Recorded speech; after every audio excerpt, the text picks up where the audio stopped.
ฮะสิอ้อมกำแพงบ่ บ่ ภาคหน้าก็เห็ดเลยบ่ เฮ็ดฮอดแต่ในรักข้างหน้ารักแดนนี่เป็นแยกขาวๆฮอด ภาคหน้าเอาไว้ก่อนเออ ตัวมันเป็นภูเขา ฮอดว่าแต่ว่าเห็ดฟังนะเกษตรเลยบ่ว่าจังมันเห็ด บ่ว่าอัน กันนี่นะฟังนี่นะเห็ดบ่ สิเฮ็ดอยู่บ่ได้บ่ได้เฮ็ดที่นี่ดอก ฮอดใส่ดินจ้ะนะฮอดว่าได้ แก้มันตะนางขาวๆนั่น อ๋อวางตะนังขาวๆนี่พอดีงามมันก็บ่คือว่าบ่แคบบ่กว้าง ที่นี่สิให้ฮอดแต่ซ้ำนี้ก่อน อ๋อ แล้วเขาได้น้ำเขาสิเฮ็ดเลย อืมใส่ตะนางหรือใส่น้ำหมักจับอ่ะ ตะนาง ใส่ตะนางรถหมักปลูกนะ แม่ สูงๆเลยนี่แล้วไปแล้วมันบินเข่าหู้ข่อยนะใกล้นะ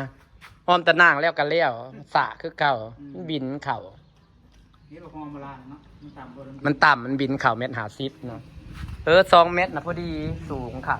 2 เมตรละ สูงค่ะอะไรพี่น้องวันนี้อยู่บ้านเสาวันนะคะ 2 เมตรละหัว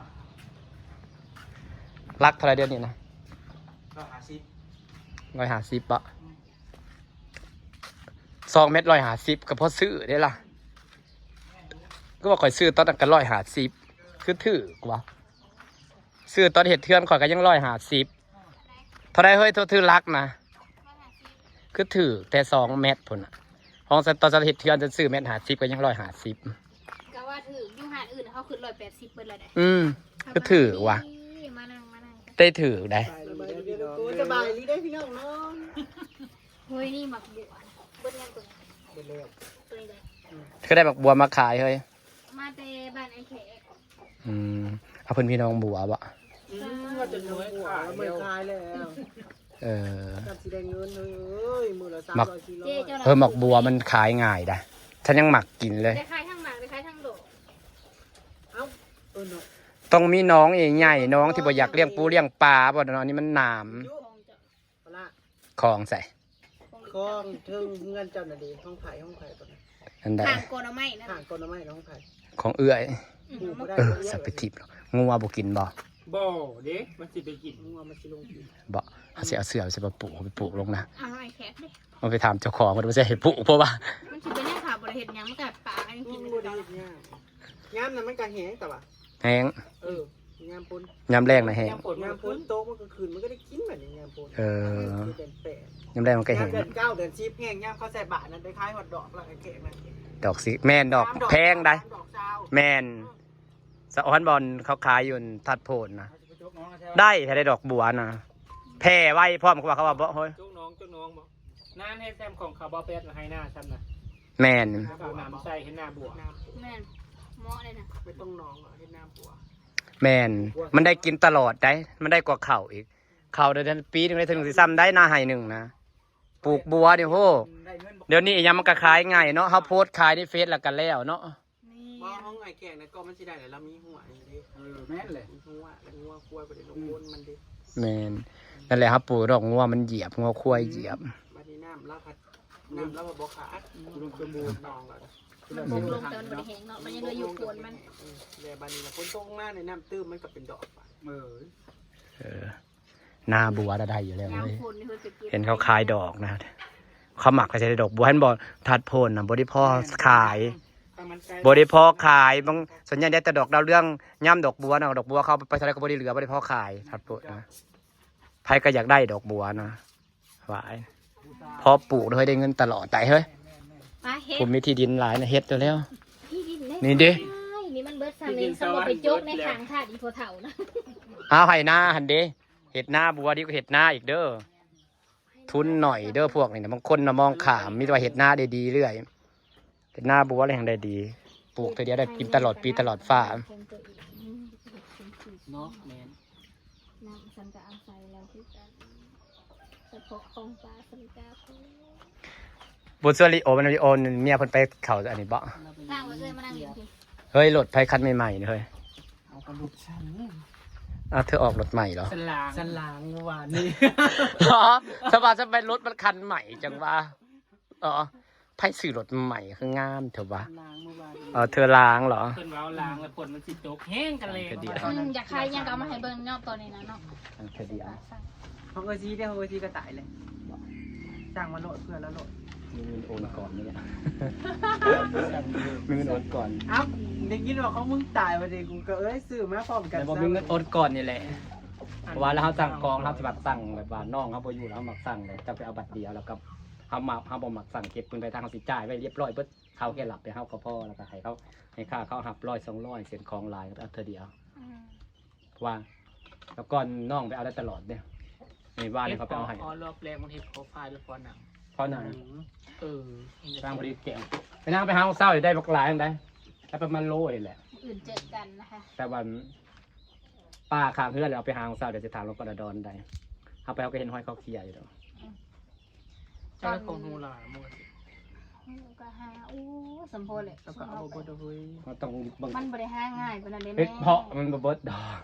เนาะมันบ่ค่อยเห็นคือ แล้วแต่ตาเจ้ามันออกกับตาพื้นดีนะเจ้ากระเลาะไปสิเนาะ คิดเบิ่งว่าซึ่งเขาไป5 ปีที่แล้วในป่าดอกนะคนไป เฮ้ย หาเบิ่ จะ ง ก ปั ระ น เที น้ำ ย มัน ม ปัง เนี่ย มันด จะ ก กะเอา เนาะ จอง มันเลย ไป ได้ แล้ว ผู้ ก็ ละครึ่งกลาง มันโคตร ค่อยสิได้กินดิน มันให้มัน มันให้มันหน่อไม้คือกันต่อยเป็นป่ากับมันให้มัน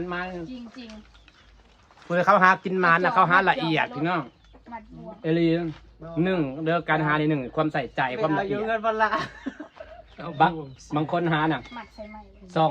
แล้วก็แล้วบางคนเนี่ยก็ละเอียดได้คือนอกไผ่จะมันหากินหาละเอียดก็จะคนจะออก เรานะหามา โอ้หาละเอียดพร้อมหาเบิ่งขัดเบิ่งนี่บางคนน่ะซองบ่อะไรก็ขี้ข้าแล้วก็ออกเลยซ้ำหนึงมันละบ่เห็น วันตีดีวันคือบ่มีหมู่ อันเดียวก็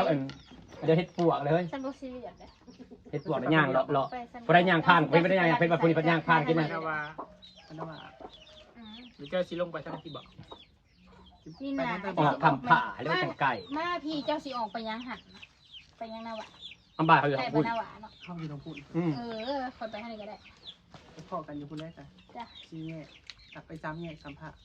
เขาอยู่ทางพุ่นเขาหลัดออกพุ่นมากับไก่เด้ อืม เจ้าก็ออกทำผ่าเจ้าก็ใกล้กว่า เจ้านครปนาวะเจ้าจังเซตมาเข้ามาใกล้ๆ ฮู้ เขา ก็ไปจอดถากันอยู่หั่น เขาไปถ่ายอยู่วัดก่อนก็ได้ค่ะตอนเขาทอด อยู่ว่าตัวนี้หนาว่า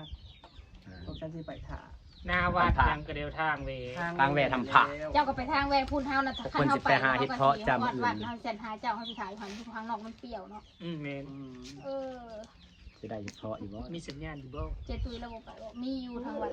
อุ้ยเจตุยกันไปแต่เช้าบ่ทันดอก เราทำเต็ม ต้องมาตื่น ให้อ่านกันอย่างเราไปเดี๋ยวส่วนเบิ่งก่อน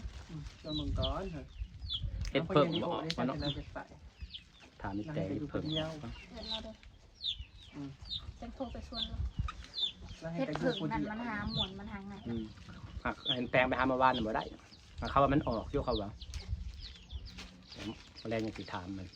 เราอยู่ ถ้าเห็ดเพิ่งได้เขาก็ไปหาเห็ดเพิ่ง เขาจะกินสิบหก โอ้โหคอยเฮ็ดเพิ่งกินเสพก่อน เฮ็ดยังเก่าตอนนี้ทำอะไรมันออกตอนนี้นะ เห็ดเพิ่งไม่แสบมาบ่ แม่มันหวานเนาะ เป็นกับกล้วยนะ บ่ได้เห็ดเพิ่งขาวเห็ดเพิ่งอันนี้แล้วเห็ดเพิ่ง เออไปเป็นเพิ่งอันนั้นก็ไปให้เพิ่งก็แล้วเว้ย บ่ได้ขาวในป่าบ้านสามสิเห็ดเพิ่งอันนั้น บ่ เห็ดเพิ่งขาวเจ้าเห็ดเพิ่งอันไหนเพิ่งขาวๆหวานๆยำกึกๆน่ะแซ่บก็ได้ เป็นเพิ่งใครนะ มันเป็นตาหักจะมันออก ไป มัน ให้ อ ค อน ก ตัวนี้คือกล้วย มันสิออกได้ จะมีด ถ่ายแต่มันออกในนั้น คือไปเอา ทำไมจะเอาให้เจ้า เอาเป็นหล่อแล้วโคกเห็นก็เอาไปเห็นก็เอาโคกหล่อโคกเห็ดเผิงรถ หูเฮ็ดคอยยังเต็มโทรศัพท์ ก็ลบที่ คอยลงถ่ายได้เบิดโอ้ยเฮ็ดละหมกบางทีหมู่ใดก็บ่ได้อัพลงเนาะให้เขาตื่นจริงๆหกตั้งแต่ปีที่ ไม่เขาก็ได้ผม เพิ่น แต่เพิ่นก็ยังได้แต่เพิ่นก็เขาลงแล้วว่าจะไปว่าแต่เขาฮู้แต่ปีแล้วนี่ยังเอาลง ว่าแล้วพอเอาลงไปพอเอารูปเก่าลงให้หมูแตกตื่น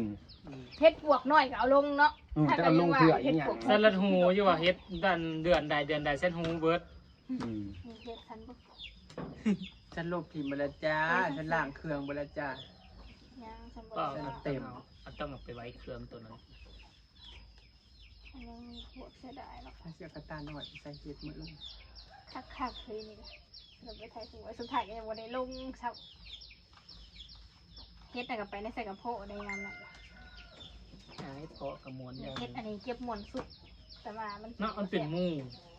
ห้ากับบ่มากปานใด แต่ว่ามันบ่ค่อยมีรสชาติ แต่ว่าถ้ากินกินรสตอนได้สดๆนะการไม่ว่าไปใส่ถุงไว้โดนๆแล้วก็ ไม่แซ่บ บ่อยากปานใด ก็ อ้ฮอตฤดูกาลว่าไปหาเรือนหูเก่าๆนะโอ้ยเนาะเราเรื่องเฮ็ดดอกมื้ออื่นเดี๋ยวสิพาท่านไปหาเฮ็ดเพิ่มก่อน นั่นนี่น่ะ ป่า ไปเฮ็ด แต่ โพ ตอนแรกจะไปหาเฮ็ดเพาะโอเคเลยเนาะคอยจะนอนจะตื่นอำมาลาจะตื่นหนึ่งเลยเด้อนะมาบ่นัดกันมาหาเพิ่นบ่ว่ามาแต่เช้าบ่น่ะมาฮอดบ่กูไปสวรรค์ก่อนเด้อว่าซั่นถ่าอยู่นี่แหละว่าซั่น แล้วไปเฮ็ดหยังสวรรค์ ไปอุดฟันสักกันเนาะ